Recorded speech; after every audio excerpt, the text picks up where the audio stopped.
सामर्थ्यवान होने वाला है, उतना ही तेज गति से आगे बढ़ने वाला है। और इसलिए आदरणीय सभापति जी, राष्ट्र का हर व्यक्ति ये महसूस कर रहा है कि एक अहम पड़ाव पर हम पहुंच चुके हैं। अब न हमें रुकना है, न हमें पीछे मुड़ करके देखना है। I will not go against what you are doing. आगे ही आगे देखना Please, my है, dear. I am not going to let गति you से चलना down. है। You please, my dear. और लक्ष्य को प्राप्त करके ही हमें सांस लेनी है। उस दिशा में हम आगे बढ़ रहे हैं। Nothing आदरणीय should go on सभापति without ji, except to the Prime Minister's speech.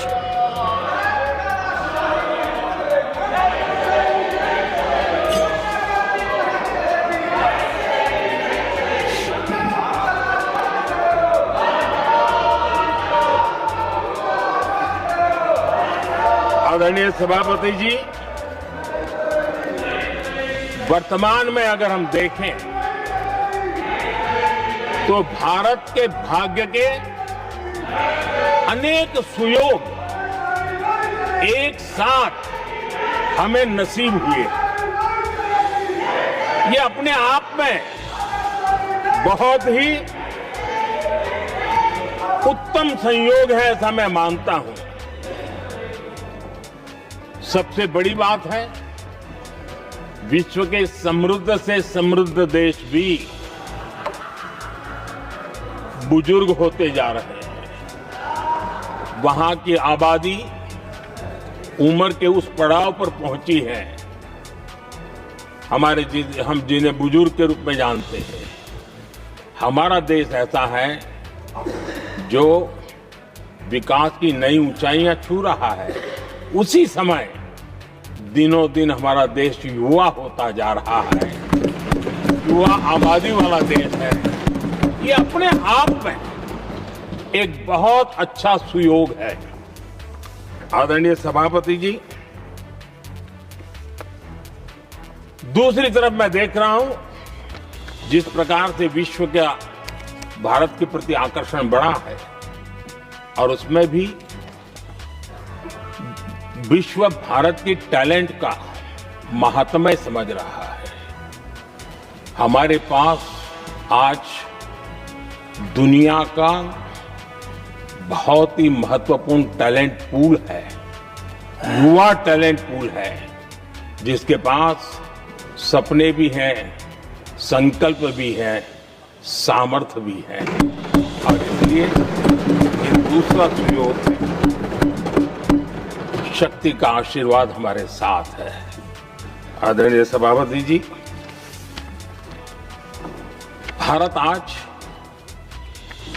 विश्व में जो चुनौतियां पैदा हो रही हैं, उन चुनौतियों का समाधान देने वाला एक देश आशा की किरण बना हुआ है, और हम समाधान दे रहे हैं। वैसा ही एक महत्वपूर्ण सुयोग है कि आज मेजर इकोनॉमी में भारत का ग्रोथ बहुत हाई है, और हाई ग्रोथ और लो इन्फ्लेशन ये बहुत ही यूनिक संयोग है, और ये हमारी अर्थव्यवस्था की मजबूती को प्रदर्शित करता है। आदरणीय सभापति जी, हम जिस गति से आगे बढ़ रहे हैं, जब हमें देश की जनता ने सेवा करने का मौका दिया, तब फ्रेजाइल 5 के रूप में ये देश जाना जाता था। जब हमें अवसर मिला, तब देश आजाद हुआ, तब हम दुनिया में 6 नंबर की इकोनॉमी थे। लेकिन इन लोगों ने ऐसा हाल करके रखा कि 11 पे पहुंचा दिया।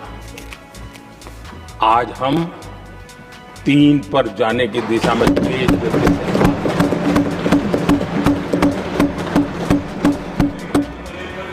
आदरणीय सभापति जी, आज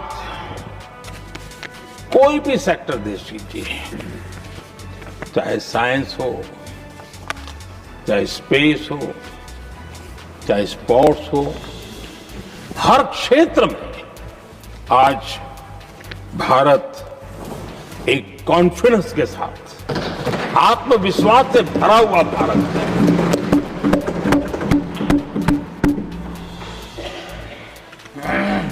कोविड के बाद विश्व में जो स्थितियां पैदा हुई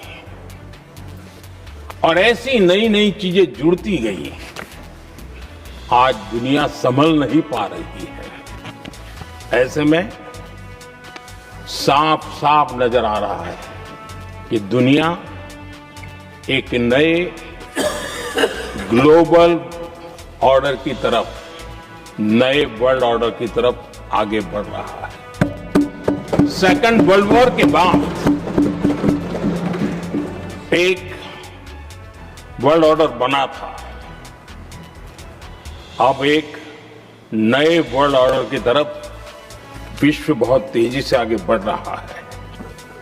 और सबसे बड़ी खुशी की बात है, सारी घटनाओं का और राजनीतिक तरीके से निष्पक्ष भाव से विश्लेषण करेंगे तो झुकाव भारत की तरफ है।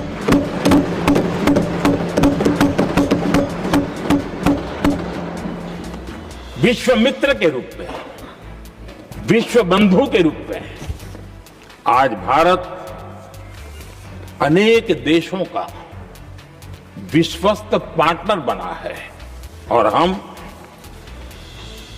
कंधे से कंधा मिला करके विश्व कल्याण की दिशा में भी अपनी उचित भूमिका निभा रहे हैं, अपने सामर्थ्य से सहाय भी कर रहे हैं। आदरणीय सभापति जी,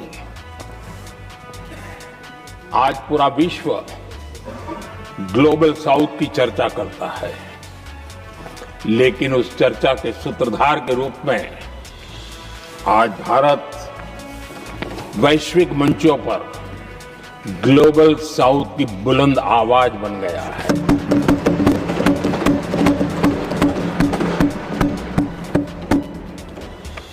अनेक देशों के साथ आज Bharat future ready trade deals कर रहा है। पिछले कुछ ही समय में दुनिया के महत्वपूर्ण 9 बड़े देशों के साथ 9 बड़े हमारे ट्रेड डील हुए हैं और उसमें मदर ऑफ ऑल डील एक साथ 27 देशों के साथ, यूरोपियन यूनियन के साथ।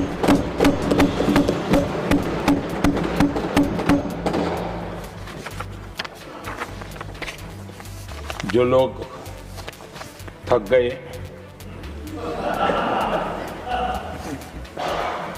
बेचारे चले गए, लेकिन कभी न कभी उनको जवाब देना पड़ेगा कि देश की ऐसी हालत कैसे बना के रखी थी कि दुनिया का कोई देश हमसे डील करने के लिए आगे नहीं आता था। आपने कोशिश की होगी, पीछे पीछे पीछे बहुत चक्कर लगाए होंगे, लेकिन किसी ने आपकी तरफ देखा भी नहीं होगा। क्या स्थिति ऐसे पैदा है? दुनिया के देश ऐसे ही भारत के साथ डील नहीं कर रहे हैं। आदरणीय सभापति जी, इसके पीछे